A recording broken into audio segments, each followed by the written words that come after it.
আগামী সপ্তাহের মধ্যে মুঠোফোন ও ইন্টারনেট সেবায় নতুন করে আরোপিত ভ্যাট প্রত্যাহার করা না হলে এনবিআর ঘেরাও করার হুঁশিয়ারি দিয়েছেন খাত সংশ্লিষ্টরা। জাতীয় প্রেস ক্লাবের সামনে বাংলাদেশ মুঠোফোন গ্রাহক অ্যাসোসিয়েশনের উদ্যোগে এক প্রতিবাদ সমাবেশে এ ঘোষণা দেন তারা। সমাবেশে বক্তারা বলেন যে এই সরকার মানে বিগত সরকার সবচেয়ে টাকা রুজির সবচেয়ে সহজ পদ্ধতি হচ্ছে মোবাইল ব্যবহারকারীদের উপর কর বৃদ্ধি করে শুরু করছে। সেই কথাটা কিন্তু এখনো চলে এসেছে। আমার দাবি হচ্ছে এই সংকটময় মুহূর্তে বাংলাদেশে কেন আবার মোবাইলের কর বৃদ্ধি করা হবে করতে পারেন। আমি কথা দিয়ে যাচ্ছি 2025-26 অর্থ বছরে আপনি 20,000 কোটি টাকা রাজস্ব অর্জন করতে পারবেন।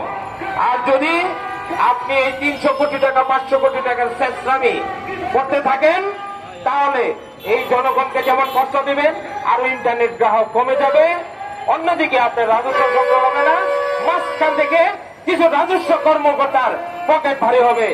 এই কথাগুলি ইন্ডাস্ট্রির লোকেরা হয়তো বলতে পারেন না। সেবা খাত ধ্বংস করার অপচেষ্টা আগেও করা হয়েছে, এখন আবার নতুন করে 10% এসডি ও সঙ্গে ভ্যাট যুক্ত করায় গ্রাহকের ভোগান্তি যেমন বাড়বে তেমনি সেবা খাত ধ্বংস হয়ে যাবে। এ ধরনের হঠকারী সিদ্ধান্ত প্রত্যাহার না করা হয় তাহলে আমরা গ্রাহক এবং সংশ্লিষ্ট সবাইকে নিয়ে এনবিআর কার্যালয় ঘেরাও করব। আমিনা ইসলাম, আজকের সংবাদ।